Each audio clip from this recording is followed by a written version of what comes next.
మొదటి రోజు ప్రసాదం కట్టె పొంగలి. కట్టె పొంగలి ప్రిపేర్ చేసుకోవడం కోసం ఇలా ఒక కుక్కర్ని తీసుకొని అందులోకి 1 కప్పు బియ్యాన్ని వేసుకోండి. మీరు రెగ్యులర్గా అన్నం వండుకునే బియ్యాన్నే వేసుకోవాలి. నెక్స్ట్ ఇందులోనే అదే కప్పుతోటి 3/4 కప్పు వరకు పెసరపప్పుని వేసుకోండి.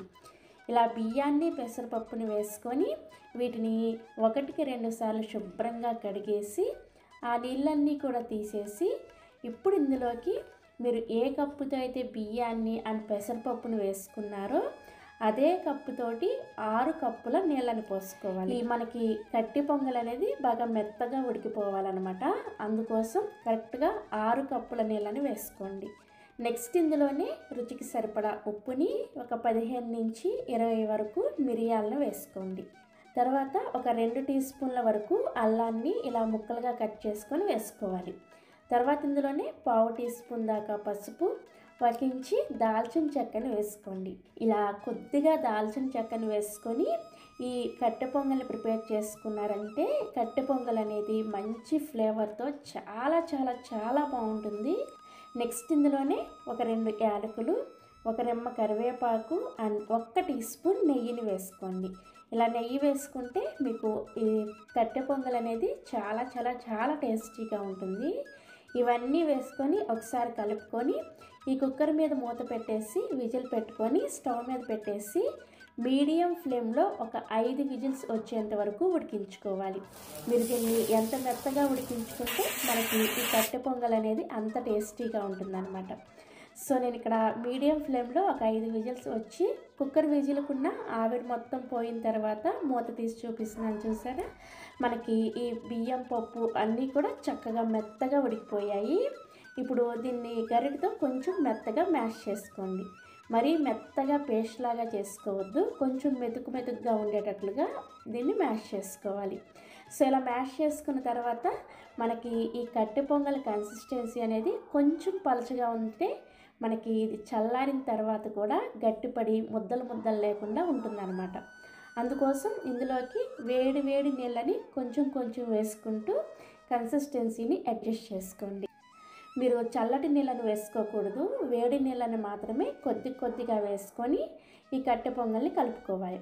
కలుపుకున్న తర్వాత మీకు ఇక్కడ నేను కన్సిస్టెన్సీ చూపిస్తున్నాను. చూసారా, ఇలా కొంచెం పలుచగా ప్రిపేర్ చేసుకున్నారంటే ఈ కట్టె పొంగల్ అనేది చల్లారిన తర్వాత కూడా ముద్దలు కట్టకుండా ఇదే విధంగా ఉంటుందన్నమాట.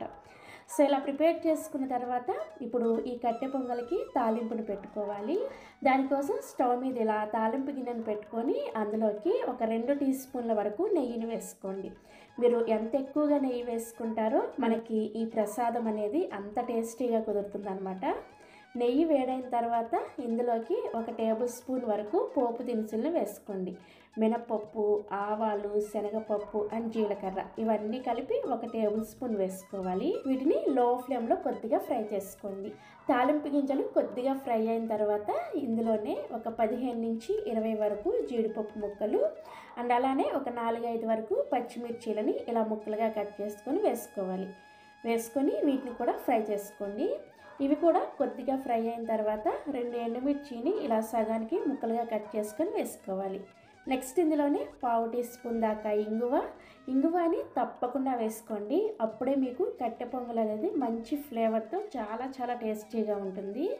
అండ్ అలానే ఒక 1/2 టీ స్పూన్ వరకు మిరియాల పొడిని వేసుకోండి. మనం ఇందాక మిరియాలని కొంచెమే వేసుకున్నాం కదా, ఇలా తాలింపులో కొద్దిగా మిరియాల పొడిని వేసుకున్నారంటే చాలా చాలా టేస్టీగా కుదురుతుంది. చివరిగా 1 రెమ్మ కరివేపాకును కూడా వేసుకొని ఈ పోపుని చక్కగా మంచి రంగు వచ్చేంత వరకు ఫ్రై చేసుకొని మనం ప్రిపేర్ చేసుకున్న ఈ కట్టె పొంగల్లో వేసుకొని కలుపుకున్నారంటే మంచి ఫ్లేవర్తో అమ్మవారికి నైవేద్యం అనేది మొదటి రోజున తయారైపోతుంది. చూసారా, చాలా సింపుల్గా ప్రిపేర్ చేసుకోవచ్చు అండ్ అలానే చాలా చాలా టేస్టీగా ఉంటుంది. తప్పకుండా మీరు కూడా ఇక నేను చూపించిన కొలతలతో ఎగ్జాక్ట్గా దసరా నవరాత్రుల్లో మొదటి రోజున అమ్మవారికి ఈ విధంగా కట్టె పొంగల్ని నైవేద్యంగా పెట్టండి. రెండవ రోజు ప్రసాదం పులిహోర. చింతపండు పులిహోరని ప్రిపేర్ చేసుకోవడం కోసం ఫస్ట్ మనం పొడిగా అన్నాన్ని వండుకోవాలి. దానికోసం ఇలా ఒక కుక్కర్ని తీసుకొని అందులోకి 1 గ్లాసు బియ్యాన్ని వేసుకోండి. ఇవి వచ్చేసి 1/2 కేజీ బియ్యం అన్నమాట. వీటిని శుభ్రంగా 2-3 సార్లు కడిగేసి ఆ నీళ్ళన్నీ కూడా తీసేసి అన్నం వండుకోవడం కోసం ఇందులోకి ఎసరుగా 1 గ్లాసు బియ్యానికి 2 గ్లాసుల నీళ్ళని వేసుకోవాలి. మీరు తీసుకున్నవి పాత బియ్యం అయితే 1 గ్లాసు బియ్యానికి ఇలా 2 గ్లాసుల నీళ్ళను వేసుకోవాలి. అదే మీరు కొత్త బియ్యాన్ని తీసుకున్నట్టయితే 1 గ్లాసు బియ్యానికి 1.5 గ్లాసులు మాత్రమే నీళ్ళను వేసుకోవాలి. సో నేను ఇక్కడ పాత బియ్యాన్ని తీసుకున్నాను, అందుకోసం 2 గ్లాసుల నీళ్ళను వేసుకున్నాను. నెక్స్ట్ ఇందులోకి రుచికి సరిపడా ఉప్పుని, అలాగే 1/2 టీ స్పూన్ దాకా పసుపు, 1 టీ స్పూన్ దాకా నూనె, అలాగే 1 రెమ్మ కరివేపాకును కూడా వేసుకొని కుక్కర్ మూత పెట్టేసి 3 విజిల్స్ వచ్చేంత వరకు మీడియం ఫ్లేమ్లో ఉడికించుకోవాలి. ఈ అన్నం ఉడికేలోపు మరొక స్టవ్ మీద ప్రసాదం పులిహోరకి కావాల్సిన మసాలా పొడిని ఎలా ప్రిపేర్ చేసుకోవాలో చూపిస్తాను. ఇక్కడ నేను 1 గ్లాసు బియ్యానికి సరిపడా మసాలా పొడి ఇంగ్రీడియంట్స్ అన్నీ కూడా కరెక్ట్గా చెప్తున్నాను. యాస్టీస్గా ఫాలో అయిపోండి. ఈ మసాలా పొడిని ప్రిపేర్ చేసుకోవడం కోసం స్టవ్ మీద మందంగా ఉండే ఇలా ఒక ప్యాన్ పెట్టుకొని అందులోకి 1 టీ స్పూన్ దాకా పచ్చిశనగపప్పు, 1 టీ స్పూన్ దాకా మినపగుళ్ళు, 1/2 టీ స్పూన్ దాకా మిరియాలు అండ్ ఒక చిన్న ముక్క సొంటిని కూడా వేసుకొని ఇప్పుడు వీటన్నింటిని కూడా లో ఫ్లేమ్లోనే 1 లేదా 2 నిమిషాల పాటు వేయించుకోండి. ఇలా 2 నిమిషాల పాటు వేయించుకున్న తర్వాత 1 టీ స్పూన్ దాకా ధనియాలు, 1/2 టీ స్పూన్ దాకా జీలకర్ర, 1/2 టీ స్పూన్ దాకా ఆవాలు, అలాగే 1/2 టీ స్పూన్ దాకా మెంతులు కూడా వేసి వీటిని కూడా 1 నిమిషం పాటు వేయించుకోండి. సో వీటన్నిటిని కూడా ఇలా దోరగా వేయించుకున్న తర్వాత ఇందులోకి 1 టేబుల్ స్పూన్ దాకా నువ్వులు అండ్ 2 లేదా 3 ఎండుమిర్చి కూడా వేసుకొని నువ్వులు చిటపట్లాడేంత వరకు జస్ట్ 1/2 నిమిషం పాటు వేయించుకోండి. నువ్వులు వేసిన తర్వాత ఎక్కువసేపు ఫ్రై చేశారంటే ఈ దినుసుల్లో ఏ ఒక్కటి మాడిపోయినా కూడా పులిహోర టేస్ట్ అంతా కూడా చేంజ్ అయిపోతుంది అన్నమాట. సో ఇలా జస్ట్ 1/2 నిమిషం పాటు వేయించేసి స్టవ్ ఆఫ్ చేసేసి ఈ దినుసులన్నింటినీ కూడా పూర్తిగా చల్లారనివ్వాలి. ఈ దినుసులన్నీ కూడా చల్లారేలోపు చింతపండు గుజ్జును కూడా తయారు చేసుకుందాము. దానికోసం స్టవ్ మీద ఇలా ఒక గిన్నెను పెట్టుకోండి. అందులోకి ఒక 30 గ్రాముల వరకు ఈనెలు గింజలు తీసేసిన చింతపండుని వేసుకోండి. ఒక పెద్ద నిమ్మకాయ సైజ్ అంత చింతపండు అయితే మీకు ఒక 30 గ్రాముల వరకు వస్తుందన్నమాట. సో ఇలా చింతపండుని గిన్నెలోకి వేసుకొని ఇందులోనే 1 గ్లాసు నీళ్ళని పోసి మీడియం టు హై ఫ్లేమ్లో జస్ట్ 2 నిమిషాల పాటు ఉడికించారంటే మనకి చింతపండు చక్కగా నానిపోయినట్లు అవుతుంది, అలాగే ఉడికిపోతుంది కూడా. సో 2 నిమిషాల తర్వాత చింతపండుని చూసారా ఇలా ఉడికించుకొని స్టవ్ ఆఫ్ చేసేసి ఈ చింతపండుని కూడా పూర్తిగా చల్లారనివ్వాలి. మీరు ఈ చింతపండుని ఎక్కువసేపు ఉడికించాల్సిన అవసరం లేదు, జస్ట్ చింతపండు మెత్తపడితే సరిపోతుంది అనమాట. సో ఈ చింతపండు కూడా పూర్తిగా చల్లారిన తర్వాత ఒక మిక్సీ జార్ని తీసుకోండి. అందులోకి ఫస్ట్ మనం డ్రై రోస్ట్ చేసుకున్న మసాలా దినుసులను వేసుకొని వీటిని మెత్తగా పౌడర్ లాగా గ్రైండ్ చేసుకోవాలి. సో ఇలా మెత్తగా పౌడర్ లాగా గ్రైండ్ చేసుకొని ఈ మసాలా పొడిని ఒక గిన్నెలోకి వేసుకొని రెడీగా పక్కన పెట్టుకోండి. నెక్స్ట్ ఇదే మిక్సీ జార్లోకి మనం ఉడికించుకున్న చింతపండుని వేసుకొని ఈ చింతపండు నీళ్ళని ఇదే విధంగా పక్కన పెట్టుకోండి. ఫస్ట్ చింతపండుని వేసుకొని దీన్ని బాగా మెత్తగా గుజ్జులాగా గ్రైండ్ చేసుకోవాలి. ఇక్కడ నేను మీకు గ్రైండ్ చేశాక చూపిస్తున్నాను చూసారా, ఇలా బాగా మెత్తగా గుజ్జులాగా గ్రైండ్ చేసుకున్న తర్వాత ఇప్పుడు ఇందులోకి మనం ముందుగా పక్కన పెట్టుకున్నాం కదా చింతపండు ఉడికించిన రసాన్ని ఇందులోకి వేసుకొని మరొకసారి గ్రైండ్ చేసుకోండి. సో మొత్తానికి చింతపండు రసాన్ని ఈ విధంగా గ్రైండ్ చేసుకున్న తర్వాత ఇప్పుడు ఈ చింతపండు గుజ్జుని ఒక స్ట్రైనర్లో వేసుకొని చింతపండు రసాన్ని ఫిల్టర్ చేసుకోవాలి. చింతపండు రసాన్ని ఫిల్టర్ చేసుకోవడం కష్టంగా అనిపిస్తే ఈ చింతపండు రసాన్ని తీసుకునేటప్పుడు ఇందులోకి కొద్దిగా నీళ్ళని వేసుకొని కూడా చింతపండు రసాన్ని తీసుకోవచ్చు. సో మొత్తానికి మనకి చింతపండు రసం అంతా కూడా వచ్చేసిన తర్వాత మీకు చూపిస్తున్నాను చూడండి. చింతపండుని మనం చేత్తో రసాన్ని తీసుకున్నా కానీ ఇంత చక్కగా రసం అనేది రాదనమాట. ఇక్కడ మీకు చూస్తేనే అర్థమైపోతుంది కదా, చింతపండులో ఉన్న గుజ్జంతా కూడా చక్కగా మనకు వచ్చేసింది అనమాట. సో మనకి చక్కగా చింతపండు రసం రెడీ అయిపోయింది. ఈ చింతపండు రసాన్ని మసాలా పొడిని ప్రిపేర్ చేసుకునేలోపు మనకి రైస్ కూడా ఉడికిపోయి ఉంటుంది కదా. కుక్కర్ విజిల్కున్న ఆవిరి మొత్తం పోయిన తర్వాత మూతను తీసేసి ఈ రైస్ని బాగా వెడల్పుగా ఉండే ఒక ప్లేట్లోకి వేసుకొని ఫ్యాన్ కింద పెట్టేసి పూర్తిగా చల్లారనివ్వండి. ఈ అన్నం అనేది వేడిగా ఉన్నప్పుడు గరిటెతో కలుపుకున్నారంటే ముద్దలాగా అయిపోతుందన్నమాట. కాబట్టి వేడిగా ఉన్నప్పుడు ఎక్కువగా కలపకుండా ఇలా వెడల్పాటి ప్లేట్లో వేసుకొని చల్లారి పెట్టుకుంటే మనకి రైస్ అనేది పొడి పొడిగా వస్తుందన్నమాట. ఈ అన్నం అనేది చల్లారేలోపు మనం పులిహోరకి కావలసిన తాలింపుని పెట్టుకుందాము. ఈ తాలింపు పెట్టుకోవడం కోసం స్టవ్ మీద ఇలా ఒక ప్యాన్ పెట్టుకొని అందులోకి 3 టేబుల్ స్పూన్ల దాకా నూనెని వేసుకొని వేడి చేసుకోండి. నూనె వేడయ్యాక ఇందులోకి ఫస్ట్ 2 టేబుల్ స్పూన్ దాకా పల్లీలను వేసుకొని దోరగా వేయించుకోవాలి. పల్లీలు కొంచెం వేగిన తర్వాత ఇందులోకి 1 టేబుల్ స్పూన్ దాకా పచ్చిశనగపప్పు, 1 టేబుల్ స్పూన్ దాకా మినపగుళ్ళు వేసుకొని ఫస్ట్ వీటిని 1 నిమిషం పాటు ఫ్రై చేసుకోవాలి. మనకి పచ్చిశనగపప్పు అండ్ మినపప్పు ఇలా కొంచెం ఫ్రై అయిన తర్వాత ఇందులోకి 1 టీ స్పూన్ దాకా ఆవాలు, 1/2 టీ స్పూన్ దాకా జీలకర్ర, 3 నుంచి 4 పచ్చిమిర్చి మధ్యలో ఘాట్లు పెట్టుకొని వేసుకోండి. అండ్ అలానే 2 ఎండుమిర్చి, 1/2 టేబుల్ స్పూన్ దాకా తురిమిన అల్లాన్ని వేసి వీటిని కూడా కొద్దిగా 2 నిమిషాల పాటు వేయించుకోవాలి. ఇవి ఇలా కొద్దిగా వేగిన తర్వాత ఇందులోనే ఒక 10 నుంచి 15 వరకు జీడిపప్పు కూడా వేసి జీడిపప్పును కూడా కొద్దిగా వేయించుకున్న తర్వాత ఇందులోనే 2 రెమ్మల దాకా కరివేపాకు, 1/2 టీ స్పూన్ దాకా ఇంగువాని కూడా వేసుకొని ఫ్రై చేసుకోండి. ఇవి ఇలా చక్కగా ఫ్రై అయిన తర్వాత ఇప్పుడు ఇందులోకి మనం చింతపండును ఉడికించి రసాన్ని ప్రిపేర్ చేసి పెట్టుకున్నాం కదా, ఆ చింతపండు రసాన్ని ఇందులోకి వేసుకోండి. నెక్స్ట్ ఇందులోనే 1/2 టీ స్పూన్ దాకా పసుపు, రుచికి సరిపడా ఉప్పును కూడా వేసుకొని ఒకసారి బాగా కలిపేసి ఉడికించుకోవాలి.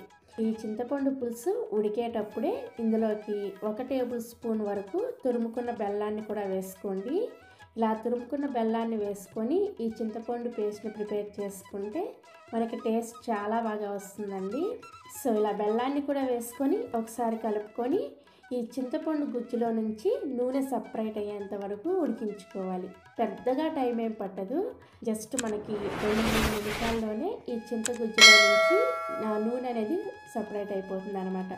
మనం ఆల్రెడీ ఈ చింతపండును ఉడికించి తీసుకున్నాం కాబట్టి ఎక్కువసేపు ఉడికించాల్సిన అవసరం కూడా లేదు.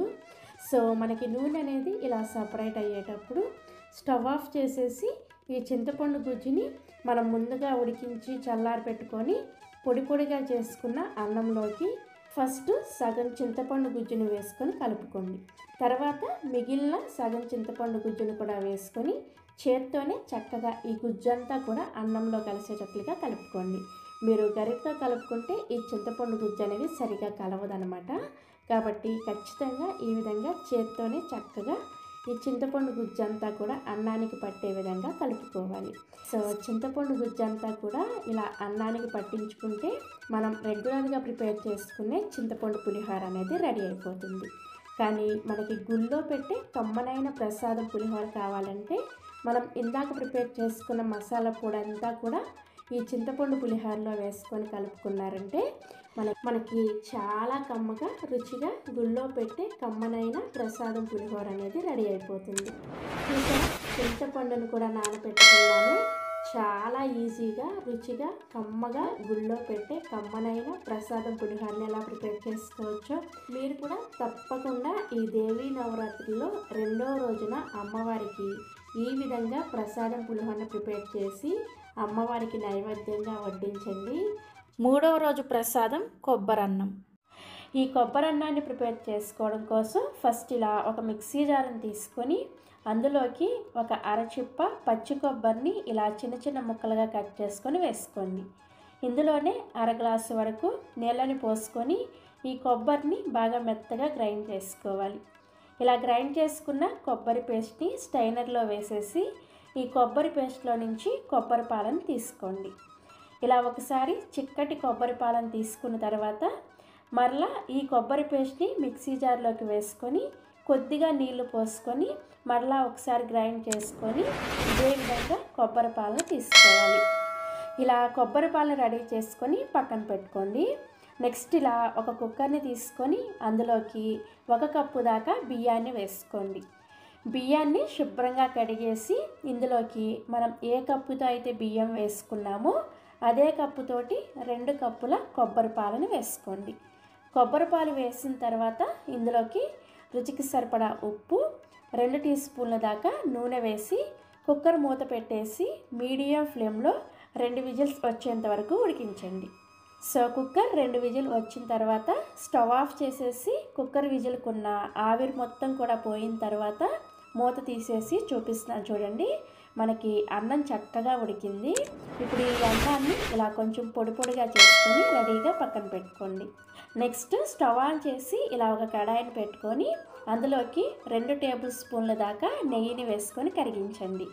నెయ్యి కరిగిన తర్వాత ఇందులోకి 1 టీ స్పూన్ దాకా పచ్చిశనగపప్పు, 1 టీ స్పూన్ దాకా మినపగుళ్ళు, 1/2 టీ స్పూన్ దాకా ఆవాలు, 1/2 టీ స్పూన్ దాకా జీలకర్ర అండ్ 2 ఎండుమిర్చిని కూడా ఇలా సగానికి తుంచుకొని వేసుకొని వీటన్నిటిని కూడా కొంచెం దూరగా లో ఫ్లేమ్లోనే ఫ్రై చేసుకోవాలి. ఇవి ఇలా లైట్గా వేగిన తర్వాత ఇందులోకి ఒక 10 నుంచి 15 వరకు మిరియాలను వేసుకోండి. నెక్స్ట్ ఇందులోనే ఒక 10 నుంచి 15 వరకు జీడిపప్పుల్ని ఇలా కొంచెం చిన్న ముక్కలుగా కట్ చేసుకొని వేసుకోండి. అలాగే ఇందులోకి పొడవుగా కట్ చేసుకున్న 4 పచ్చిమిర్చి, 1 రెమ్మ కరివేపాకును కూడా వేసుకొని ఫ్రై చేయండి. తాలింపు అంతా కూడా బాగా వేగిపోయిన తర్వాత ఇందులోకి 1/2 టీ స్పూన్ దాకా ఇంగువ, అలాగే సన్నగా తురిమి పెట్టుకున్న పచ్చి కొబ్బరిని ఒక 1/2 కప్పు వరకు వేసుకోండి.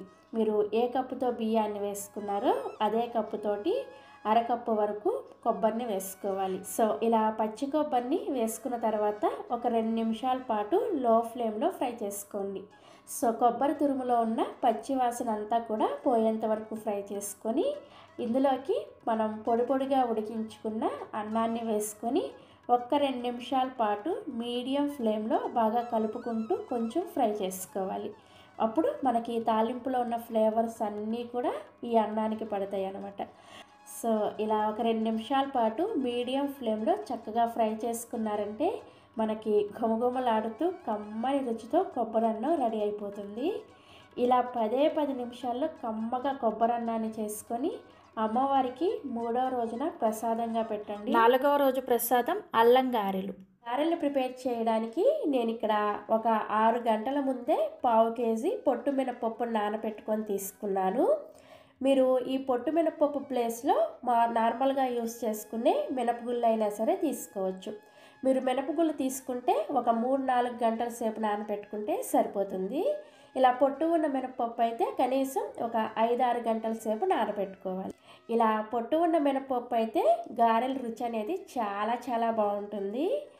ఇప్పుడు వీటిపైన ఉన్న పొట్టంతా కూడా తీసుకోండి. మినపప్పు బాగా నానిన తర్వాత చేత్తో ఇలా గట్టిగా ప్రెస్ చేస్తూ ఉన్నారంటే మనకి చాలా ఈజీగా ఈ పొట్టంతా కూడా వచ్చేస్తుంది. ఈ విధంగా మినప్పొట్టుని సపరేట్ చేసుకోండి.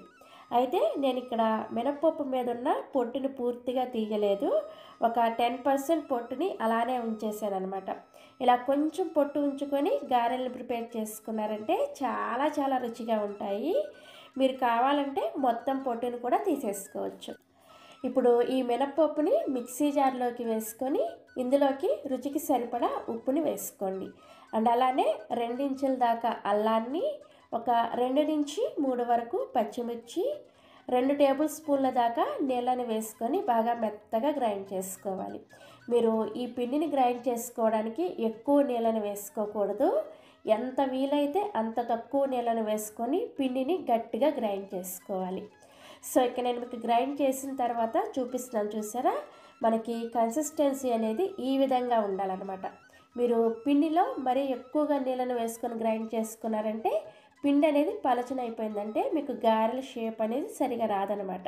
సో ఈ విధంగా గ్రైండ్ చేసుకున్న పిండిని ఒక గిన్నెలోకి వేసుకొని దీని మీద మూత పెట్టేసి ఈ పిండిని ఒక అరగంట నుంచి గంట సేపు ఫ్రిడ్జ్లో పెట్టుకోండి. ఇలా పిండిని గ్రైండ్ చేసిన వెంటనే ఫ్రిడ్జ్లో పెట్టుకున్నారంటే మనకి పిండి అనేది చక్కగా స్టిఫ్గా తయారవుతుంది అనమాట. అప్పుడు గారెలు వేసుకున్నామంటే మనకి గారెలు అనేది చాలా పర్ఫెక్ట్గా వస్తాయి. సో నేను ఇక్కడ ఒక గంట సేపు పిండిని ఫ్రిడ్జ్లో పెట్టిన తర్వాత మీకు తీసి చూపిస్తున్నాను చూడండి. మనకి పిండి ఇంతకుముందు గ్రైండ్ చేసుకున్న దానికంటే ఈ పిండి అనేది చూసారా కొంచెం ఇలా గట్టిగా అయి ఉంటుంది అనమాట. ఇప్పుడు ఈ పిండిని ఒకసారి గరిటెతో కలుపుకొని ఇందులోకి 1 టీ స్పూన్ దాకా జీలకర్ర, 2 టేబుల్ స్పూన్ల దాకా బియ్యం పిండిని వేసుకోండి. మనకి సూపర్ మార్కెట్స్లో ప్యాకెట్స్లో దొరుకుతుంది కదా, ఆ బియ్యం పిండినే వేసుకోవాలి. ఇలా బియ్యం పిండి వేసుకోవడం వల్ల మనకి ఈ గారెలు అనేది చాలా క్రిస్పీగా వస్తాయి. అంతేకాకుండా పిండి అనేది మనకి పొరపాటున లూజ్ అయినా కూడా పిండి అనేది పర్ఫెక్ట్గా రెడీ అవుతుంది అనమాట. అలాగే ఇలా బియ్యం పిండిని వేసుకోవడం వల్ల మనకి ఈ గారెలు అనేది నూనె కూడా అస్సలు పీల్చవన్నమాట. సో ఇలా బియ్యం పిండిని వేసుకొని ఈ పిండిలో మనం వేసుకున్న జీలకర్ర బియ్యం పిండి అంతా కూడా చక్కగా కలిసేటట్లుగా ఒకే డైరెక్షన్లో కలుపుకోవాలి. పిండిని ఎలా పడితే అలా కాకుండా ఇలా ఒకే డైరెక్షన్లో కనీసం ఒక 3 నుంచి 4 నిమిషాల పాటు బాగా కలుపుకోవాలి. ఇలా కలుపుకుంటే మనం పిండిలో వంట సోడా కూడా వేయకుండానే మనకి ఈ గారెలు అనేది చాలా చాలా పర్ఫెక్ట్గా వస్తాయి. సో పిండిని ఈ విధంగా చక్కగా ఒక 2-3 నిమిషాల పాటు బాగా ఒకే డైరెక్షన్లో కలుపుకున్న తర్వాత ఇప్పుడు మనకి పిండి అనేది పర్ఫెక్ట్గా రెడీ అయిందో లేదో ఎలా చెక్ చేసుకోవాలో చూపిస్తాను. ఫస్ట్ ఒక గిన్నెలో కానీ లేదంటే ఇలా ఒక కప్పులో కానీ కొద్దిగా నీళ్ళని తీసుకొని మీరు బాగా కలుపుకున్న పిండిలో నుంచి కొద్దిగా పిండి ముద్దను తీసి ఈ నీళ్ళల్లోకి ఈ విధంగా వేసుకున్నారనుకోండి, మనకి పిండి అనేది వెంటనే ఈ నీళ్ళకు పైన ఈ విధంగా తేలాలన్నమాట. ఇలా కనుక పిండి తేలింది అంటే మనం ఈ పిండిని చక్కగా కలుపుకొని పర్ఫెక్ట్గా రెడీ చేసుకున్నామని అర్థం. ఒకవేళ మీకు పిండి ఈ నీళ్ళకి పైన ఇలా తేలకుండా నీళ్ళకి అడుగు భాగానికి వెళ్ళిపోయింది అనుకోండి, మీకు పిండి అనేది ఇంకా పర్ఫెక్ట్గా రెడీ అవ్వలేదని అర్థం. ఆ టైంలో మీరు ఇంకొక 2-3 నిమిషాల పాటు పిండిని ఒకే డైరెక్షన్లో బాగా కలుపుకోండి. అలా కలుపుకుంటే మీకు పిండి అనేది ఈ విధంగా పర్ఫెక్ట్గా రెడీ అవుతుంది అనమాట. సో ఇలా పర్ఫెక్ట్గా రెడీ చేసుకున్న పిండితో ఇప్పుడు 4 రకాల ట్రిక్స్తో మనం రౌండ్గా పర్ఫెక్ట్గా గారెల్ని ఎలా ప్రిపేర్ చేసుకోవాలో చూపిస్తాను. ఫస్ట్ నేను నార్మల్గా అందరూ వేసుకునేటట్లే చేత్తో ఎలా వేసుకోవాలో చూపిస్తాను. ఈ గారెల్ని చేత్తో వేసుకోవడం కోసం ఒక గిన్నెలోకి కొద్దిగా నీళ్ళని తీసుకొని మీ చేతిని ఒకసారి నీళ్ళతో తడి చేసుకొని మనం ప్రిపేర్ చేసుకున్న పిండిలో నుంచి ఇలా కొంచెం పిండిని తీసుకొని ఈ పిండిని ఫస్ట్ రౌండ్ బాల్ లాగా ప్రిపేర్ చేసుకోవాలి. ఇలా రౌండ్ బాల్ లాగా ప్రిపేర్ చేసుకున్న తర్వాత చేత్తోనే ఈ విధంగా కొంచెం ప్రెస్ చేస్తూ మధ్యలో ఇలా చక్కగా హోల్ పెట్టుకున్నారంటే మనకి పర్ఫెక్ట్గా గారె అనేది రెడీ అయిపోతుంది. సో ఇది కొంచెం ఎక్స్పీరియన్స్ ఉన్న వాళ్ళైతే ఇలా చక్కగా చేత్తో వేసేసుకోవచ్చు. అదే కొత్తగా ట్రై చేసే వాళ్ళైతే ఇక్కడ నేను మీకు ఒక 3 ఈజీ పద్ధతులను చూపిస్తాను. ఈ 3 పద్ధతిలో మీకు ఏది బాగా ఈజీగా అనిపిస్తే ఆ పద్ధతిలో గారెలు వేసుకోండి.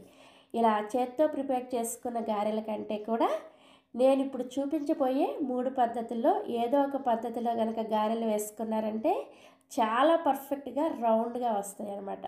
సో రెండవ పద్ధతి వచ్చేసి మీ ఇంట్లో ఏదో ఒక ప్లాస్టిక్ కవర్ ఉంటుంది కదా, ఆ ప్లాస్టిక్ కవర్ని తీసుకోండి. ప్లాస్టిక్ కవర్ని కొద్దిగా నీళ్ళతో తడి చేసుకొని ఈ పిండిలో నుంచి కొద్దిగా పిండి మొత్తం తీసుకొని ఫస్ట్ రౌండ్ బాల్ లాగా ప్రిపేర్ చేసుకోండి. తర్వాత ఈ ప్లాస్టిక్ కవర్ మీద ఈ రౌండ్ బాల్ని పెట్టి కొంచెం ఇలా వేళ్ళతో ప్రెస్ చేసుకొని మధ్యలోకి చక్కగా ఇలా హోల్ పెట్టేసుకొని ఇలా చక్కగా తీసేసుకొని నూనెలోకి వేసేసుకోవడమే. ఇలా ప్లాస్టిక్ కవరే కాకుండా మీరు కావాలంటే ఇదే విధంగా పాల ప్యాకెట్ కవర్ కానీ లేదంటే మనకి నూనె ప్యాకెట్ కవర్లు వస్తాయి కదా, ఆ నూనె ప్యాకెట్ కవర్ మీద కానీ అరిటాకు మీద కానీ ఇలా దేని మీదైనా సరే చక్కగా పర్ఫెక్ట్గా మీరు ఈ విధంగా గారెలు ప్రిపేర్ చేసుకోవచ్చు. చూసారా ఎంత పర్ఫెక్ట్గా రౌండ్గా వచ్చిందో గారె అనేది. సో ఇదొక పద్ధతి అనమాట. నెక్స్ట్ నేను టీ స్టైనర్తో మనం గారెలు ఎలా వేసుకోవాలో చూపిస్తాను. ఈ టీ స్టైనర్తో అయితే కొత్తగా ట్రై చేసే వాళ్ళకి చాలా ఈజీగా ఉంటుంది. ఒక టీ స్టైనర్ని తీసుకొని ఫస్ట్ దీన్ని నీళ్ళతో కొంచెం తడి చేసుకోండి. మీరు ఏ పద్ధతిలో గారెలు వేసుకోవాలన్నా కానీ మీరు తీసుకున్న దాన్ని ఫస్ట్ ఇలా నీళ్ళతో తడి చేసుకోవాలి. అప్పుడే మీకు దీని నుంచి ఈజీగా గారె అనేది నూనెలోకి పడుతుంది అనమాట. సో ఇలా తడి చేసుకున్న తర్వాత పిండి ముద్దను తీసుకొని దీని మీద పెట్టేసి దీన్ని కొంచెం లైట్గా ఇలా ప్రెస్ చేసేసుకొని మధ్యలో చక్కగా ఇలా హోల్ పెట్టేసుకొని నూనెలోకి ఇలా నెమ్మదిగా వేసుకున్నారంటే మనకి పర్ఫెక్ట్ షేప్లో గారె అనేది చక్కగా వచ్చేస్తుంది. చూసారా ఎంత సింపుల్గా టీ స్టైనర్తో మనం గారెలు వేసుకోవచ్చు. నెక్స్ట్ మీకు 4వ పద్ధతిలో ఈ గారెల్ని ఎలా వేసుకోవాలో చూపిస్తాను. ఫస్ట్ మీరు ఒక హ్యాండ్ కర్చీఫ్ని తీసుకొని దాని మీద ఇలా ఏదైనా ఒక మీడియం సైజులో ఉండే ఒక బౌల్ని తీసుకోండి. ఆ బౌల్ని ఈ విధంగా వీడియోలో చూపించిన విధంగా ఇలా రివర్స్లో పెట్టుకొని ఈ కర్చీఫ్ని ఇలా చక్కగా టైట్గా కవర్ చేసేసుకోండి.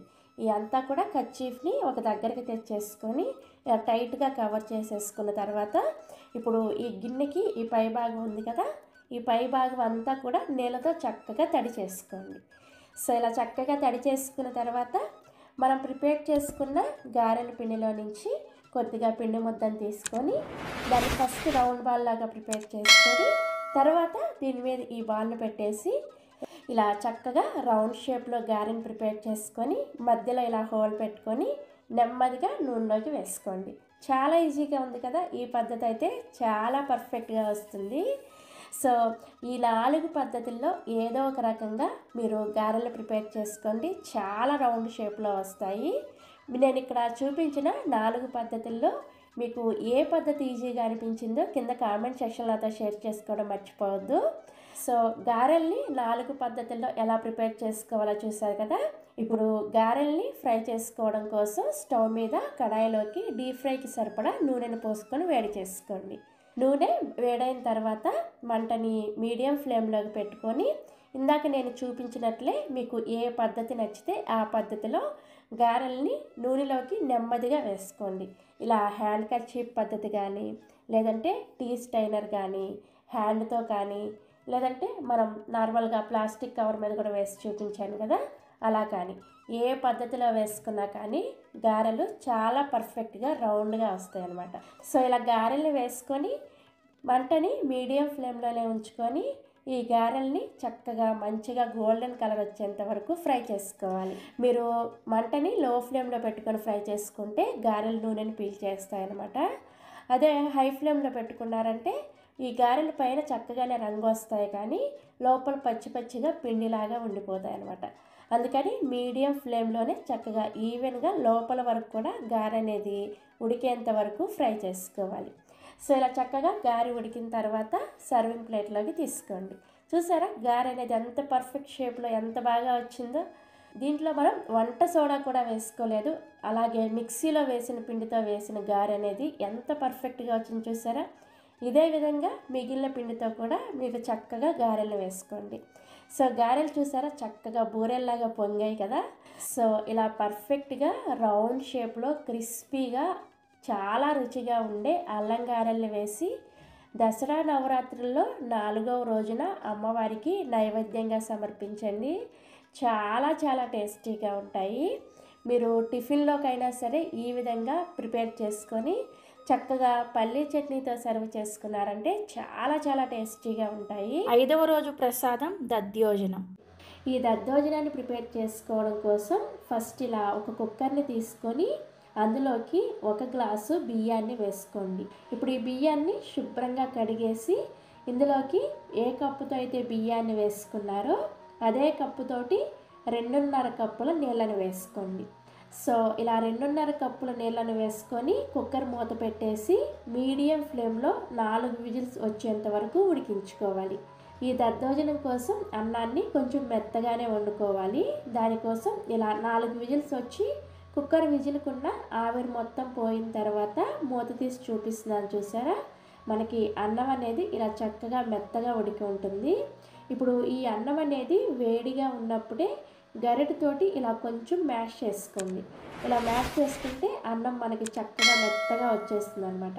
చూసారా ఇలా బాగా మెత్తగా మ్యాష్ చేసుకున్న తర్వాత ఇప్పుడు ఇందులోకి మీరు ఏ కప్పుతో అయితే బియ్యాన్ని వేసుకున్నారో అదే కప్పుతోటి 1.5 కప్పుల వరకు కాచి చల్లార్చిన పాలని వేసుకొని ఈ పాలల్లో మనం ఉడికించుకున్న అన్నం అంతా కూడా చక్కగా కలిసిపోయేటట్లు ఎలాంటి ముద్దలు గడ్డలు లేకుండా అన్నాన్ని ఈ పాలల్లో కలిసేటట్లుగా బాగా కలుపుకోవాలి. సో పాలన్నీ కూడా ఇలా అన్నంలో కలిసేటట్లుగా కలుపుకున్న తర్వాత ఇప్పుడు ఇందులోకి సేమ్ అదే కప్పుతోటి 2 కప్పుల కమ్మటి పెరుగును వేసుకోవాలి. ఇలా మీరు కమ్మని పెరుగు వేసుకుంటేనే ఈ దద్దోజనం టేస్ట్ అనేది చాలా చాలా బాగుంటుంది. పెరుగు కొంచెం పులిసినా కూడా ఈ దద్దోజనం టేస్ట్ అంతా కూడా చేంజ్ అయిపోతుంది అనమాట. కాబట్టి ఫ్రెష్గా ఉండే కమ్మటి పెరుగునే వేసుకోవాలి. సో ఇలా అన్నంలో పాలు అండ్ పెరుగును వేసుకొని ఈ పెరుగు కూడా ఈ అన్నంలో కలిసేటట్లుగా బాగా కలుపుకోవాలి. సో మనం ఇలా చక్కగా కలుపుకున్న తర్వాత ఈ మిశ్రమాన్ని ఒక గిన్నెలోకి ట్రాన్స్ఫర్ చేసుకొని ఇప్పుడు ఈ దద్దోజనానికి తాలింపు పెట్టుకోవాలి. ఈ తాలింపు పెట్టుకోవడం కోసం స్టవ్ ఆన్ చేసి ఇలా ఒక తాలింపు గిన్నెను పెట్టుకొని అందులోకి 1.5 టీ స్పూన్ వరకు నూనెను వేసుకొని వేడి చేసుకోండి. నూనె వేడైన తర్వాత ఇందులోకి 1 టీ స్పూన్ దాకా ఆవాలు, 1 టీ స్పూన్ దాకా మినపప్పు, 1 టీ స్పూన్ దాకా పచ్చిశనగపప్పు అండ్ 1/2 టీ స్పూన్ దాకా జీలకర్ర, 1 టీ స్పూన్ దాకా మిరియాలు, తర్వాత 1 టీ స్పూన్ వరకు బాగా సన్నగా తరిగిన అల్లం ముక్కలు, అలాగే మీరు తినే కారానికి తగ్గట్టుగా ఒక 2 లేదా 3 వరకు పచ్చిమిర్చిని ఇలా పొడవుగా ముక్కలుగా కట్ చేసుకొని వేసుకోండి. నెక్స్ట్ ఇందులోనే ఒక 2 వరకు ఎండుమిర్చిని ఇలా సగానికి తుంచుకొని వేసుకోవాలి.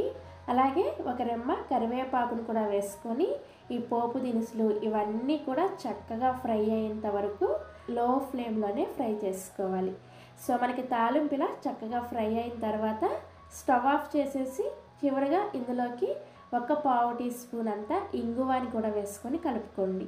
సో ఇంగువాని కూడా వేసుకొని ఒకసారి మిక్స్ చేసేసుకొని మనం ప్రిపేర్ చేసుకున్న దద్దోజనంలోకి ఈ తాలింపుని వేసేసి ఇందులోనే రుచికి సరిపడా ఉప్పుని అలాగే కొద్దిగా కొత్తిమీరని కూడా వేసుకొని ఈ తాలింపు అంతా కూడా ఈ దద్దోజనంలో కలిసేటట్లుగా బాగా కలుపుకోండి. కలుపుకున్న తర్వాత ఇందులోకి మీకు ఇష్టమైతే ఒక 2 టేబుల్ స్పూన్ల వరకు దానిమ్మ గింజలు కూడా వేసుకొని కలుపుకున్నారంటే చాలా చాలా రుచిగా కమ్మగా ఉండే గుడిలో పెట్టే ప్రసాదం లాగా మనకి ఇంట్లోనే ఈ కమ్మనైన దద్దోజనం రెడీ అయిపోతుంది. ఈ దద్దోజనాన్ని చాలా సింపుల్గా ప్రిపేర్ చేసుకోవచ్చు కదా, చాలా రుచిగా కూడా ఉంటుంది. తప్పకుండా మీరు కూడా ఇక నేను చూపించిన కొలతలతోటి ఇలా దద్దోజనాన్ని ప్రిపేర్ చేసి దసరా నవరాత్రుల్లో అమ్మవారికి 5వ రోజున నైవేద్యంగా సమర్పించండి. చాలా చాలా రుచిగా ఉంటుంది. 6వ రోజు ప్రసాదం రవ్వ కేసరి. ఈ రవ్వ కేసరిని ప్రిపేర్ చేసుకోవడం కోసం స్టవ్ మీద ఇలా కడాయిని పెట్టుకొని అందులోకి 1/2 కప్పు నెయ్యిని వేసుకోండి. ఈ నెయ్యి అనేది వేడైన తర్వాత ఇందులోకి కొన్ని జీడిపప్పు ముక్కలు అలాగే కొంచెం బాదం పప్పు ముక్కలను కూడా వేసుకొని కొద్దిగా ఫ్రై చేసుకోండి. ఇవి ఇలా కొంచెం ఫ్రై అయిన తర్వాత ఇందులోనే కొద్దిగా కిస్మిస్లను కూడా వేసుకోండి. నేను ఇక్కడ నల్ల కిస్మిస్ అలాగే నార్మల్ కిస్మిస్ని రెండింటిని కలిపి వేసుకున్నాను. ఈ డ్రై ఫ్రూట్స్ని లో ఫ్లేమ్లోనే మంచి రంగు వచ్చేంత వరకు ఫ్రై చేసుకోవాలి. సో మనకి డ్రై ఫ్రూట్స్ ఇలా చక్కగా ఫ్రై అయిన తర్వాత ఒక గిన్నెలోకి తీసుకొని పక్కన పెట్టుకోండి.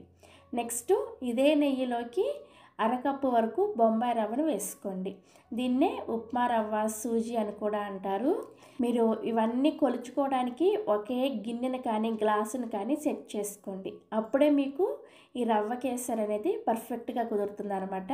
సో ఇలా 1/2 కప్పు రవ్వని వేసుకొని ఈ రవ్వని నేతిలో బాగా మంచి సువాసన వచ్చి ఈ రవ్వ అనేది మంచి గోల్డెన్ కలర్ వచ్చేంత వరకు ఫ్రై చేసుకోవాలి. రవ్వ మాడిపోకుండా దగ్గరే ఉండి కేవలం లో ఫ్లేమ్లో మాత్రమే ఫ్రై చేసుకోండి. ఈ రవ్వని ఫ్రై చేసుకునేటప్పుడే ఇందులోకి మీకు ఈ రవ్వ కేసరి అనేది ఎటువంటి ఫుడ్ కలర్ వేయకపోయినా కానీ మంచి రంగులో అలాగే మంచి టెక్స్చర్తో రావాలి అంటే ఇందులోకి 1 టేబుల్ స్పూన్ వరకు శనగపిండిని వేసుకోండి. ఇలా శనగపిండిని వేసుకొని ఈ రవ్వ కేసరిని ప్రిపేర్ చేసుకున్నారంటే టేస్ట్ నెక్స్ట్ లెవెల్లో ఉంటుంది. అంతేకాకుండా మీకు పర్ఫెక్ట్గా మంచి రంగులో కూడా తయారవుతుంది అనమాట. సో ఇదొక సీక్రెట్ ఇంగ్రీడియంట్ అనమాట. తప్పకుండా ఈ విధంగా ఒకసారి ట్రై చేసి చూడండి. సో ఇలా శనగపిండిని వేసుకొని ఈ శనగపిండి కూడా రవ్వతో పాటుగా బాగా వేగేంత వరకు లో ఫ్లేమ్లోనే మంచి రంగు వచ్చేంత వరకు ఫ్రై చేసుకోవాలి. సో మనకి రవ్వ చూసారా ఇలా చక్కగా ఫ్రై అయిన తర్వాత ఇందులోకి ఒక 1/2 టీ స్పూన్ వరకు యాలకుల పొడిని వేసుకోండి. నేను ఇక్కడ యాలకుల లోపల ఉండే గింజల్లో మాత్రమే పొడి చేసుకొని వేసుకున్నాను. సో ఇలా యాలకుల పొడిని కూడా వేసుకొని అంతా బాగా కలిసేటట్లుగా కలుపుకొని ఈ రవ్వ నుంచి ఆ నెయ్యి అనేది కొంచెం సపరేట్ అయ్యేంత వరకు ఫ్రై చేసుకోవాలి. చూసారా మనకి రవ్వ అనేది ఇలా చక్కగా ఫ్రై అయిన తర్వాత ఇప్పుడు ఇందులోకి మీరు ఇందాక ఏ కప్పుతో అయితే రవ్వని వేసుకున్నారో అరకప్పు రవ్వను వేసుకున్నారు కదా, ఇప్పుడు ఇందులోకి 3 కప్పుల దాకా నీళ్ళను వేసుకోండి. ఇవి నార్మల్ నీళ్ళేనమాట, వేడి నీళ్ళు ఏం కాదు. నీళ్ళు వేసుకునేటప్పుడు మంటని లో ఫ్లేమ్లో పెట్టుకోండి, ఎందుకంటే అది పైకి పొంగుతూ ఇలా వచ్చేస్తుంది అనమాట. అందుకోసం మంటని లో ఫ్లేమ్లోకి పెట్టుకొని 3 కప్పుల నీళ్ళను వేసుకొని ఒకసారి బాగా కలుపుకొని మంటని లో ఫ్లేమ్లో పెట్టుకొని దీని మీద మూత పెట్టేసి ఈ రవ్వ కేసరి అనేది కొంచెం దగ్గరగా అయ్యేంత వరకు ఉడికించుకోవాలి.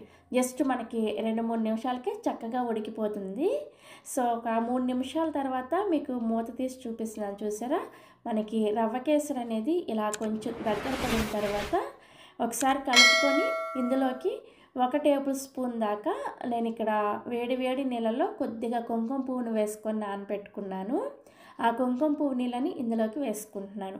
మీరు ఒకవేళ ఈ రవ్వ కేసరి మంచి రంగులో రావాలి అనుకుంటే ఈ స్టేజ్లోనే మీరు కొంచెం ఫుడ్ కలర్ని కూడా వేసుకోవచ్చు. అసలు నిజం చెప్పాలంటే ఎటువంటి ఫుడ్ కలర్ లేకపోయినా కానీ ఈ రవ్వ కేసరి చాలా చాలా టేస్టీగా ఉంటుంది. సో ఇలా కొంచెం కుంకుమ పువ్వు నీళ్ళను వేసుకొని కలుపుకుంటూ ఈ రవ్వ కేసరి అనేది మరింత కొంచెం దగ్గరగా వచ్చేంత వరకు కలుపుకుంటూ ఉడికించుకోవాలి. నేను ఇక్కడ కొంచెం దగ్గరగా వచ్చిన తర్వాత చూపిస్తున్నాను, చూసారా? ఇలా కొంచెం దగ్గరగా వచ్చిన తర్వాత ఇప్పుడు ఇందులోకి ఏ కప్పుతో అయితే రవ్వని వేసుకున్నారో అదే కప్పుతోటి 3/4 కప్పు వరకు పంచదారని వేసుకోండి. ఈ స్వీట్ అనేది మరీ ఎక్కువగా ఉండదు, అలాగని తక్కువగా ఉండదు. అరకప్పు రవ్వకి 3/4 కప్పు పంచదార కరెక్ట్గా సరిపోతుంది. మీరు ఒకవేళ స్వీట్ ఎక్కువగా తినే వాళ్ళైతే 1 కప్పు వరకు కూడా వేసుకోవచ్చు.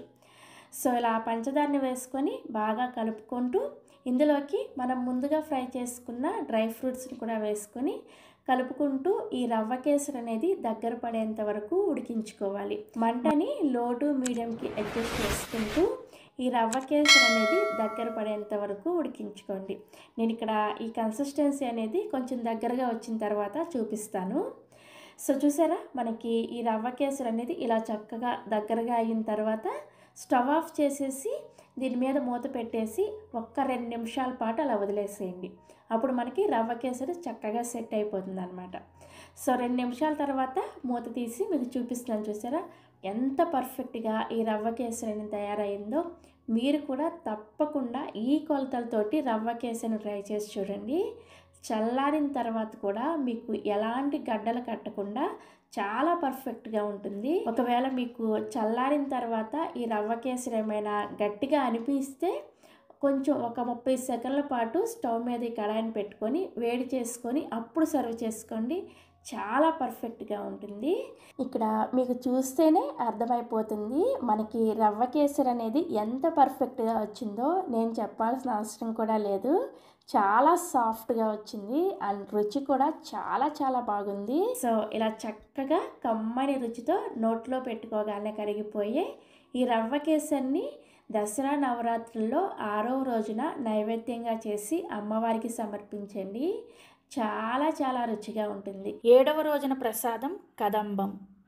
ఈ కదంబాన్ని ప్రిపేర్ చేసుకోవడం కోసం ఇలా ఒక కుక్కర్ని తీసుకొని అందులోకి 1 కప్పు బియ్యాన్ని వేసుకోండి. నేను ఇక్కడ చిన్న కప్పుతో బియ్యాన్ని వేసుకున్నాను.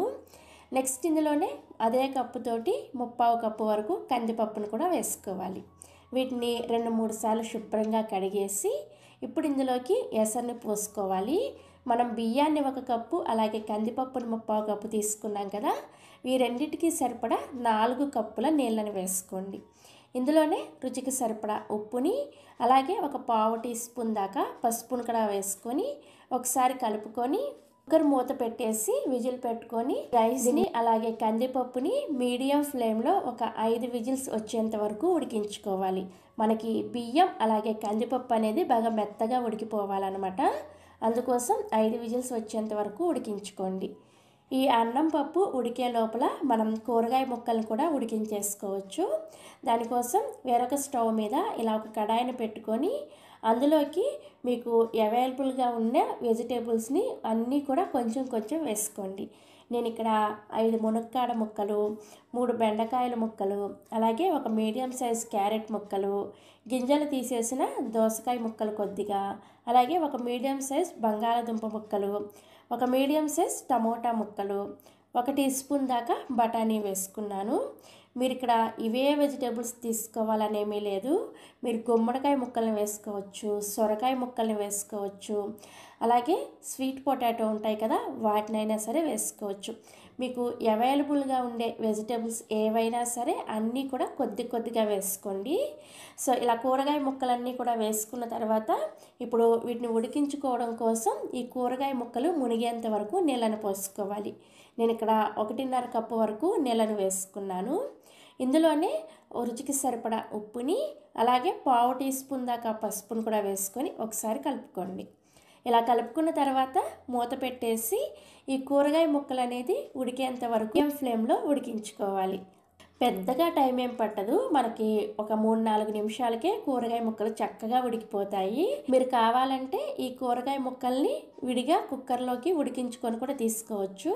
కుక్కర్లో ఉడికించుకోవాలనుకుంటే జస్ట్ ఒక విజిల్తో ఉడికించుకుంటే సరిపోతుంది. సో నేను ఇక్కడ ఒక 3-4 నిమిషాల తర్వాత మూత తీసి మీకు చూపిస్తున్నాను. చూసారా, మనకి కూరగాయ ముక్కలు చక్కగా ఉడికిపోయాయి. ఈ విధంగా ఉడికితే సరిపోతుంది.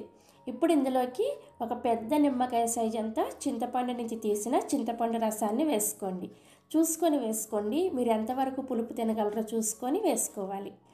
ఒకవేళ తగ్గితే మరలా చూసుకొని తర్వాత కూడా యాడ్ చేసుకోవచ్చు, ఫస్టే ఎక్కువగా వేసుకోవద్దు.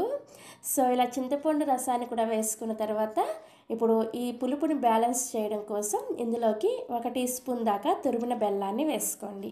నెక్స్ట్ ఇందులోనే 1.5 టేబుల్ స్పూన్ల వరకు సాంబార్ పొడిని వేసుకోండి. ఇందులో ఇక ఎక్స్ట్రాగా కారాన్ని వేసుకోవాల్సిన అవసరం లేదు. కారం వేసుకోకుండా ఇలా మొత్తం సాంబార్ పొడినే వేసుకొని ప్రిపేర్ చేసుకుంటే ఈ కదంబం రుచి అనేది చాలా చాలా బాగుంటుంది. ఇలా అన్నీ వేసుకున్న తర్వాత ఒకసారి కలుపుకొని ఈ చింతపండు పులుసులో కూరగాయ ముక్కలు అనేది మరొక 2-3 నిమిషాల పాటు ఉడికేంత వరకు ఉడికించుకోవాలి. మూత పెట్టి ఉడికించుకున్నారంటే ఈ చింతపండు పులుసులో కూరగాయలన్నీ కూడా చక్కగా ఉడుకుతాయి అన్నమాట. మనం కూరగాయలన్నీ కూడా ఉడికించుకునే లోపు అన్నం కూడా చక్కగా ఉడికిపోయి కుక్కర్ విజిల్కున్న ఆవిరి మొత్తం పోయిన తర్వాత మూత తీసి మీకు చూపిస్తాను. చూసారా, మనకి 5 విజిల్స్కి అన్నం పప్పు ఇలా చక్కగా ఉడికిపోయి ఉంటాయి. ఇప్పుడు గరిటెతో కొద్దిగా లైట్గా మ్యాష్ చేసుకోండి. మరీ మెత్తగా పేస్ట్ లాగా చేసుకోవద్దు. మరీ మెత్తగా పేస్ట్ లాగా చేసుకున్నా కానీ అంత టేస్టీగా అనిపించదు అనమాట. అలాగని పలుకుగా కూడా ఉండకూడదు, జస్ట్ కొంచెం లైట్గా మ్యాష్ చేసుకుంటే సరిపోతుంది.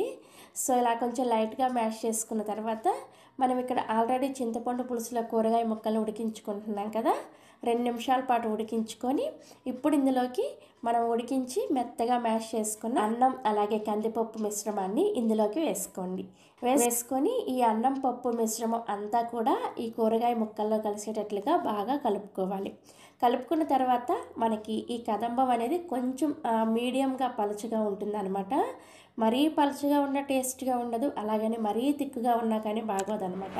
మీడియంగా ఉండేటట్లుగా మీరు అవసరమైతే ఇందులోకి కొద్దిగా నీళ్ళను కూడా వేసుకొని ఈ రైస్ అలాగే కందిపప్పు వేసిన తర్వాత మరొక నిమిషం పాటు ఉడికించుకోవాలి. అప్పుడు ఈ ఫ్లేవర్స్ అన్నీ కూడా రైస్కి చక్కగా పడతాయి అన్నమాట. సో కదంబం కన్సిస్టెన్సీ అనేది మనకి ఈ విధంగా ఉండాలన్నమాట. సో కదంబం రెడీ అయిపోయింది. ఇప్పుడు ఇందులోకి చివరగా తాలింపుని పెట్టుకోవాలి. తాలింపు కోసం స్టవ్ మీద ఇలా తాలింపు గిన్నెను పెట్టుకొని అందులోకి 1 టేబుల్ స్పూన్ దాకా నూనెని అలాగే 1 టేబుల్ స్పూన్ దాకా నెయ్యిని కూడా వేసుకొని వేడి చేసుకోండి. నూనె అలాగే నెయ్యి వేడైన తర్వాత ఇందులోనే 1 టీ స్పూన్ దాకా ఆవాలు అలాగే 1 టీ స్పూన్ దాకా జీలకర్ర అలాగే 1 లేదా 2 ఎండుమిర్చిని ఇలా సగానికి తుంచుకొని వేసుకొని ఇందులోనే 1 రెమ్మ కరివేపాకును కూడా వేసుకొని ఫ్రై చేసుకోండి. సో పోపు దినుసులు ఇలా చక్కగా వేగిన తర్వాత ఇందులోనే 1 పావు టీ స్పూన్ దాకా ఇంగువను కూడా వేసుకొని కలుపుకొని స్టవ్ ఆఫ్ చేసేసి మనం ముందుగా ఉడికించుకున్న కదంబంలోకి ఈ తాలింపుని వేసుకొని కలుపుకున్నారంటే చాలా కమ్మగా ఉండే కదంబం అనేది మనకి టెంపుల్ స్టైల్లో ఇంట్లోనే రెడీ అయిపోతుంది. చూసారా, మనకి కదంబం కన్సిస్టెన్సీ అనేది ఈ విధంగా ఉండాలన్నమాట. మరీ పలుచగా ప్రిపేర్ చేసుకోవద్దు, అలాగని మరీ చిక్కగా కూడా ప్రిపేర్ చేసుకోవద్దు. ఇలా మీడియంగా ఉంటే తినేటప్పుడు చాలా రుచిగా ఉంటుంది. సో ఇలా కదంబాన్ని ప్రిపేర్ చేసుకొని దసరా నవరాత్రుల్లో 7వ రోజున అమ్మవారికి నైవేద్యంగా సమర్పించండి. చాలా చాలా రుచిగా ఉంటుంది. 8వ రోజున ప్రసాదం నువ్వులన్నం. ఈ నువ్వులన్నాన్ని ప్రిపేర్ చేసుకోవడం కోసం ఫస్ట్ ఇలా కుక్కర్ని తీసుకొని అందులోకి 1 కప్పు బియ్యాన్ని వేసుకోండి. నేను ఇక్కడ చిన్న కప్పుతోటి బియ్యాన్ని వేసుకున్నాను. వీటిని 2-3 సార్లు శుభ్రంగా కడిగేసి ఇందులోకి మీరు ఏ కప్పుతో అయితే బియ్యాన్ని వేసుకున్నారో అదే కప్పుతోటి 2 కప్పుల నీళ్ళని వేసుకొని ఇందులోనే రుచికి సరిపడా ఉప్పుని అలాగే 1 టీ స్పూన్ దాకా నూనెను కూడా వేసుకొని కుక్కర్ మూత పెట్టేసి మీడియం ఫ్లేమ్లో 3 విజిల్స్ వచ్చేంత వరకు ఉడికించుకోవాలి. సో మనకి కుక్కర్ 3 విజిల్స్ వచ్చి విజిల్కున్న ఆవిరి మొత్తం పోయిన తర్వాత మూత తీసి చూపిస్తున్నాను. మనకి అన్నం చక్కగా ఉడికిపోయింది. ఇప్పుడు ఈ అన్నాన్ని ఒకసారి కలుపుకొని కొంచెం పొడి పొడిగా చేసుకొని ఈ అన్నాన్ని చల్లారనివ్వండి. ఈ అన్నం చల్లారేలోపు మనం నువ్వుల పొడిని ప్రిపేర్ చేసుకుందాము.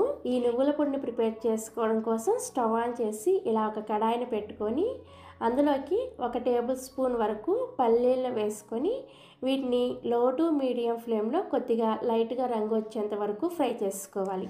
సో ఫస్ట్ ఇలా పల్లీలను వేసుకొని వీటిని ఇలా కొంచెం రంగు వచ్చేంత వరకు ఫ్రై చేసుకున్న తర్వాత నెక్స్ట్ ఇందులోనే 1 టీ స్పూన్ దాకా పచ్చిశనగపప్పు అలాగే 1 టీ స్పూన్ దాకా మినపగుళ్ళను కూడా వేసుకొని వీటిని కూడా లో ఫ్లేమ్లోనే కొద్దిగా ఫ్రై చేసుకోండి. సో ఇవి కూడా ఇలా చక్కగా ఫ్రై అయిన తర్వాత ఇందులోనే మీరు తినే కారానికి తగ్గట్టుగా 2 లేదా 3 ఎండుమిర్చిని కూడా వేసుకొని ఫ్రై చేసుకోవాలి. మనకి ఎండుమిర్చి కూడా ఇలా చక్కగా ఫ్రై అయిన తర్వాత 1 రెమ్మ కరివేపాకును కూడా వేసుకొని ఈ కరివేపాకును కూడా లో ఫ్లేమ్లోనే క్రిస్పీగా అయ్యేంత వరకు ఫ్రై చేసుకోవాలి. సో కరివేపాకు అనేది మనకి క్రిస్పీగా అయిన తర్వాత చూపిస్తున్నాను చూసారా, మనకి ఇలా చేత్తో పట్టుకొని ఇలా నలిపామంటే కరివేపాకు ఇలా పొడి అయిపోవాలన్నమాట. ఆ విధంగా ఫ్రై చేసుకోవాలి. సో కరివేపాకు కూడా ఇలా ఫ్రై అయిన తర్వాత చివరగా ఇందులోకి 1/4 టీ స్పూన్ దాకా జీలకర్ర అలాగే 2 టేబుల్ స్పూన్ల దాకా తెల్ల నువ్వులను వేసుకొని ఈ నువ్వులు చిటపట్లాడేంత వరకు లో ఫ్లేమ్లోనే ఫ్రై చేసుకోవాలి. నువ్వులు వేసిన తర్వాత ఎక్కువసేపు ఫ్రై చేసుకోవద్దు. జస్ట్ ఒక 1/2 నిమిషం 1 నిమిషానికే నువ్వులు చక్కగా వేగిపోతాయి అన్నమాట. సో ఇలా చక్కగా వేగిన తర్వాత స్టవ్ ఆఫ్ చేసేసి ఈ దినుసులన్నింటినీ కూడా పూర్తిగా చల్లారనివ్వాలి. మనకి ఈ దినుసులన్నీ కూడా పూర్తిగా చల్లారిన తర్వాత మిక్సీ జార్లోకి వేసుకొని వీలైనంత ఫైన్గా పౌడర్ లాగా గ్రైండ్ చేసుకోవాలి. మీరు ఈ దినుసులు వేడిగా ఉన్నప్పుడు కనుక గ్రైండ్ చేసుకున్నారంటే నువ్వుల్లో నుంచి నూనె రిలీజ్ అయ్యి ఈ పొడి ముద్దలాగా వచ్చేస్తుంది అనమాట. కాబట్టి ఇవన్నీ కూడా చల్లారిన తర్వాతే మిక్సీని ఆన్ ఆఫ్ చేసుకుంటూ చక్కగా ఇలా పౌడర్ లాగా వచ్చేంత వరకు గ్రైండ్ చేసుకోవాలి. సో మనకి పొడి రెడీ అయిపోయింది కదా, దీన్ని రెడీగా పక్కన పెట్టుకోండి. ఇప్పుడు స్టవ్ ఆన్ చేసి సేమ్ ఇందాక మనం పెట్టుకున్న ప్యాన్నే పెట్టుకొని అందులోకి 1 టీ స్పూన్ దాకా నూనెని అలాగే 1 టీ స్పూన్ దాకా నెయ్యిని వేసుకొని వేడి చేసుకోండి. నెక్స్ట్ ఇందులోనే 1 టేబుల్ స్పూన్ వరకు పోపు దినుసులను వేసుకోండి. మినపప్పు, ఆవాలు, పచ్చిశనగపప్పు, జీలకర్ర అలాగే 1 ఎండుమిర్చి 1 రెమ్మ కరివేపాకులు కూడా వేసుకొని వీటిని లో ఫ్లేమ్లో కొద్దిగా ఫ్రై చేసుకోవాలి. సో మనకి తాలింపు అంతా కూడా చక్కగా ఇలా వేగిన తర్వాత ఇప్పుడు ఇందులోకి 1 టేబుల్ స్పూన్ దాకా జీడిపప్పు ముక్కల్ని అలాగే మీరు తినే కారానికి తగ్గట్టుగా 2 లేదా 3 పచ్చిమిర్చిని కూడా ఇలా కొంచెం పొడవుగా ముక్కలుగా కట్ చేసుకొని వేసుకొని ఈ జీడిపప్పుని అలాగే పచ్చిమిర్చిని కూడా లో ఫ్లేమ్లోనే కొద్దిగా ఫ్రై చేసుకోవాలి. మనకి ఇవన్నీ కూడా ఇలా చక్కగా ఫ్రై అయిన తర్వాత చివరగా ఇందులోకి 1/4 టీ స్పూన్ దాకా ఇంగువని కూడా వేసుకొని కలుపుకోండి. సో ఇలా అంతా కూడా చక్కగా ఫ్రై చేసుకొని ఇప్పుడు ఇందులోకి మనం ముందుగా ఉడికించి చల్లారపెట్టి పొడి పొడిగా చేసుకున్న అన్నాన్ని వేసుకొని ఈ తాలింపు అంతా కూడా ఈ అన్నానికి పట్టేటట్లుగా చక్కగా కలిపేసుకోండి. సో మనకి తాలింపు అంతా కూడా ఇలా అన్నానికి పట్టేటట్లు కలుపుకున్న తర్వాత చివరిగా ఇందులోకి మనం ముందుగానే దినుసులన్నీ కూడా వేయించుకొని పౌడర్ చేసి పెట్టుకున్నాం కదా, ఆ నువ్వుల పొడిని ఈ అన్నంలో వేసుకొని ఈ పొడి అంతా కూడా ఈ అన్నానికి పట్టేటట్లుగా మంటని లో ఫ్లేమ్లో పెట్టుకొని కలుపుకుంటూ 1 నిమిషం పాటు ఫ్రై చేసుకోండి. సో 1 నిమిషం తర్వాత ఇందులోనే రుచికి సరిపడా ఉప్పును కూడా వేసుకొని కలుపుకోండి. సో ఉప్పును కూడా వేసుకొని కలుపుకున్న తర్వాత మనకి కమ్మనైన నువ్వుల అన్నం అనేది చాలా ఈజీగా ప్రిపేర్ అయిపోయింది. 9వ రోజుల ప్రసాదం పాయసం. ఈ సేమియా పాయసాన్ని ప్రిపేర్ చేసుకోవడానికి నేను ఇక్కడ రైస్ కుక్కర్ కప్పుతో 1 కప్పు సేమియాని తీసుకున్నాను. ఈ సేమియాని పక్కన పెట్టేసుకొని ఇలా ఒక గిన్నెని తీసుకొని అందులోకి సేమ్ అదే కప్పుతోటి 4 కప్పుల పాలను పోసుకోవాలి. మీరు ఏ కప్పుతో అయినా సరే సేమియాని తీసుకోండి. రైస్ కుక్కర్ కప్ అనే కాదు, మీ ఇంట్లో ఏదో ఒక కప్పుని సెట్ చేసుకొని అన్నింటిని కూడా సేమ్ అదే కప్పుతో మెజర్ చేసుకుంటే మీకు సేమియా పాయసం అనేది చాలా చాలా రుచిగా పర్ఫెక్ట్గా వస్తుందన్నమాట. అండ్ అలానే ఈ పాయసం కోసం వెన్న శాతం ఎక్కువగా ఉన్న పాలను తీసుకున్నారంటే పాయసం మరింత రుచిగా ఉంటుందన్నమాట. సో ఇలా గిన్నెలోకి 4 కప్పుల పాలు పోసుకున్న తర్వాత సేమ్ అదే కప్పుతోటి 2 కప్పుల నీళ్ళని పోసుకోండి. మీరు నీళ్ళు వద్దు అనుకుంటే మొత్తం 6 కప్పుల పాలు కూడా పోసుకోవచ్చు. సో కప్పు సేమియాకి 6 కప్పుల పాలను కానీ లేదంటే 4 కప్పుల పాలు 2 కప్పుల నీళ్ళని కానీ పోసుకోవాలన్నమాట. ఇలా పాలని గిన్నెలోకి పోసుకున్న తర్వాత ఇప్పుడు స్టవ్ ఆన్ చేసి ఈ పాల గిన్నెని స్టవ్ మీద పెట్టేసి ఈ పాలని లో టు మీడియం ఫ్లేమ్లో చక్కగా ఒక పొంగు వచ్చే వరకు కాగనివ్వాలి. ఈ పాలు కాగుతూ ఉంటాయి. ఈలోపు ఇంకొక స్టవ్ ఆన్ చేసి దాని మీద ఇలా ఒక కడాయిని కానీ లేదంటే గిన్నెని కానీ పెట్టుకొని అందులోకి 2 టీ స్పూన్ల నెయ్యిని వేసుకొని కరిగించుకోవాలి. నెయ్యి కరిగిన తర్వాత ఇప్పుడు మంటని లో ఫ్లేమ్లోనే ఉంచుకొని ఇందులోకి ఒక గుప్పెడు జీడిపప్పు పలుకుల్ని అండ్ అలానే కొన్ని బాదం పప్పు పలుకుల్ని వేసుకొని వీటిని లో ఫ్లేమ్లోనే కొద్దిగా లైట్గా రంగు మారే వరకు వేయించుకోవాలి. మీరు కావాలంటే ఇందులో ఎండు కొబ్బరి ముక్కలు వేసుకోవచ్చు అండ్ అలానే ఎండు ద్రాక్ష కూడా వేసుకోవచ్చు. నేనైతే వేయను అనమాట. నేను జస్ట్ ఇలా జీడిపప్పు అండ్ బాదం పప్పు మాత్రమే వేసుకుంటాను. మీరు కావాలనుకుంటే వేసుకోవచ్చు. ఇలా జీడిపప్పు అండ్ బాదం పప్పుని చక్కగా లైట్గా రంగు మారే వరకు వేయించుకున్న తర్వాత మీ నెయ్యిలో నుంచి తీసేసి ఒక గిన్నెలోకి వేసుకొని పక్కన పెట్టుకోండి. ఇప్పుడు ఇదే నెయ్యిలోకి మనం ఇందాక కప్పు సేమియాని తీసుకొని పక్కన పెట్టుకున్నాం కదా, ఆ సేమియాని వేసుకొని వీటిని కూడా లో ఫ్లేమ్లోనే చక్కగా కలుపుకుంటూ గోల్డెన్ బ్రౌన్ కలర్ వచ్చే వరకు ఫ్రై చేసుకోవాలి. సేమియాని మాడిపోకుండా దగ్గరే ఉండి చక్కగా వేయించుకోవాలి. అప్పుడే మీకు పాయసం అనేది చాలా చాలా రుచిగా వస్తుందన్నమాట. ఈ సేమియా వేగేలోపే మనకి పాలు కూడా చక్కగా కాగిపోయాయి. ఇలా ఒక పొంగు రాగానే స్టవ్ ఆఫ్ చేసేసి రెడీగా పక్కన పెట్టుకోండి. సేమియా కూడా చూసారా మనకి చక్కగా గోల్డెన్ కలర్ వచ్చేసింది కదా, ఈ కలర్ వచ్చేంత వరకు కూడా వేయించుకోవాలి. ఇప్పుడు ఇందులోకి మనం కాచుకున్న పాలని పోసుకోవాలి. బాగా వేడిగా ఉంటుంది కాబట్టి కొంచెం కొంచెం పోసుకుంటూ ఉండండి. మొత్తం ఒకేసారి ఫాస్ట్గా పోసేసారంటే ఇవి పైకి పొంగిపోతాయి అన్నమాట. అయితే ఇందులోకి మనం కాచిన పాలని మొత్తాన్ని పోసుకోవద్దు. ఇందులో నుంచి 1 కప్పు వరకు పాలను పక్కన పెట్టుకోండి. సో పాలు మొత్తం పోసుకోకుండా ఇలా 1 కప్పు పాలని పక్కన పెట్టుకోవాలి. ఇప్పుడు ఫ్లేమ్ని లో టు మీడియం అడ్జస్ట్ చేసుకుంటూ మధ్య మధ్యలో ఈ సేమియాని కలుపుకుంటూ సాఫ్ట్గా అయ్యేంత వరకు ఉడికించుకోవాలి. సేమియా ఉడికిన తర్వాత చూసారా మనకి ఈ విధంగా పైకి తేలుతుందనమాట. సేమియా ఉడికిందో లేదో చూద్దాము. సేమియా పూర్తిగా ఉడికిన తర్వాత మాత్రమే పంచదారను వేసుకోవాలండి. సేమియా సరిగా ఉడకకుండా పంచదార వేసామంటే తర్వాత సేమియా అనేది అస్సలు ఉడకదు. సో సేమియా ఇలా సాఫ్ట్గా అయిన తర్వాత మాత్రమే ఇందులోకి పంచదారని వేసుకోవాలి. మీరు సేమియాని ఏ కప్పుతో అయితే తీసుకున్నారో సేమ్ అదే కప్పుతోటి 1/4 కప్పు పంచదారని వేసుకోవాలి. మీరు ఒకవేళ స్వీట్ని ఎక్కువగా ఇష్టపడే వాళ్ళైతే కప్పు సేమియాకి కప్పు పంచదార వేసుకోవచ్చు. అదే తక్కువగా ఇష్టపడే వాళ్ళైతే కప్పు సేమియాకి 1/2 కప్పు పంచదారని వేసుకోవచ్చు. సో మేమైతే మీడియంగా తింటామన్నమాట. సో అందుకని 1/4 కప్పు పంచదారని వేసుకున్నాను. ఇలా పంచదారని వేసుకున్న తర్వాత ఒకసారి కలిపేసి మూత పెట్టేసి దీన్ని 5 నిమిషాల పాటు లో ఫ్లేమ్లోనే ఉడికించుకోవాలి. ఇలా 5 నిమిషాల పాటు ఉడికించిన తర్వాత ఇందులోకి మంచి ఫ్లేవర్ కోసం 2-3 యాలకుల్ని దంచి వేసుకోండి. అలాగే మనం వేయించి పక్కన పెట్టుకున్న జీడిపప్పు బాదం పప్పు ఉన్నాయి కదా, వాటిని కూడా వేసేసుకోవాలి. మీరు కావాలంటే ఇందులో 1 టీ స్పూన్ నెయ్యిని కూడా వేసుకోవచ్చు. సో ఇలా జీడిపప్పు బాదం పప్పుని అండ్ అలానే యాలకులను కూడా వేసుకున్న తర్వాత ఒకసారి కలిపేసి ఇందులోకి మనం పక్కన పెట్టుకున్న 1 కప్పు పాలు ఉన్నాయి కదా, ఆ పాలను తీసుకొచ్చి ఇప్పుడు ఇందులో పోసేసేయండి. ఇలా చివర్లో పాలు పోసుకోవడం వల్లే మనకి పాయసం చల్లారిన తర్వాత కూడా ఎన్ని గంటలైనా సరే చిక్కబడకుండా సేమ్ ఇదే విధంగా ఉంటుందన్నమాట. పాలు పోసి ఒకసారి కలిపేసి హై ఫ్లేమ్లో 1 నిమిషం పాటు ఉడికించుకొని స్టవ్ ఆఫ్ చేసేయండి. ఎక్కువసేపు ఉడికించాల్సిన అవసరం లేదు, జస్ట్ ఒకే 1 నిమిషం పాటు ఉడికించుకొని స్టవ్ ఆఫ్ చేసేయండి. స్టవ్ ఆఫ్ చేసేసి దీని మీద మూత పెట్టేసి 10 నిమిషాల పాటు అలా వదిలేసేయండి. 10 నిమిషాల తర్వాత సర్వ్ చేసుకున్నారంటే మీకు సేమియా పాయసం అనేది చాలా చాలా రుచిగా ఉంటుందన్నమాట.